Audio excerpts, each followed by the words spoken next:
ସେ ହେ ଦୂରୁନ ସେତ୍କି ଦୂରୁନ ପୁରା ଯେତେ ଅଛେ ଅଛେ ଏଟା ସବୁ ପୁରା ଜମି ଆମରଟା ସବୁ ରୁଆ ସରିଗଲାନ ଏହା ଯେନ୍ ଦେଖିପାରୁଥିବ ହେଲା। ଆରୁ ଇଟା ଯେନ୍ଟା ଅଛେ ଡୁଲିକିନି ଇଟା ନୁହେଁ ରୁଆ ସରବାର ଇଟା ତାର ମାନେ ରେଡ଼ି ହେଇକିରି ଅଛେ ହେଲା। ଇଟା ରୁଇ ସାରିଲେ ଏନ୍ତା ଦିଶବା ଦେଖ ପହଲା ରୁଆ ସରିଯାଇଛି ଇଟା ଅଟୋମେଟିକଲି।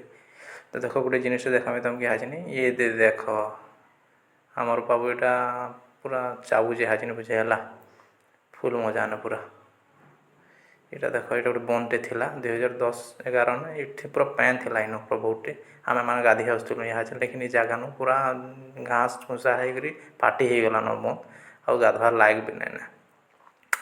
ଗାଁର ଗୋଟେ ବ୍ୟୁଟିଫୁଲ୍ ଫୁଲ୍ ଇଟା ବ୍ୟୁଟିଫୁଲ୍ ବହୁତ ସୁନ୍ଦର ଫୁଲ୍ ଗୋଟେ ଦେଖିପାରୁଥିବ। ଇଟା ବି ଗୋଟେ ବନ୍ଧଟେ ହେ ଇଟା ବି ଲୋକମାନେ ଗାଧି ଆସୁଥିଲେ ଲେକିନ୍ ଇହାଚିନି ଇ ଜାଗାନ ବି ପୁରା ପାଟି ହେଇଗଲାନ ଲୋକମାନେ ଆଉ ୟୁଜ୍ ନାଇଁ କରବାର୍ ହେଥିର୍ଲାଗି ଇ ଜାଗା ବନ୍ଦ ପୁରା ଆର୍ ବନ୍ଦ ବାଗି ନାଇଁନ ଇନ ପୁରା ପୁରା ଆଉ ଦିଶବାର୍ ନାଇଁ କିଛି ବି। ତ ଲୋକମାନେ ଇହାଚିନି ସବେ ଏନ୍ତା କେନ୍ଦାଲ ମାନକେ କେନାଲ ପାନି ପଲେଇ ଆସଲାନ ତ କେନାଲ ପାନି ସବେ ଗାଧା ଗୁଧି କରୁଛନ୍ ଏନ୍ତା ବୋଲେ ଯେନ୍ଟା ୟୁଜ୍ ନାଇଁ ହେବାର୍ ସେ ଜାଗା ପୁରା ହାଜିନି ପାଟି ହେଇଗଲାନ। ଆଜିର୍ ଲାଗି ଏତ୍କି ବାକି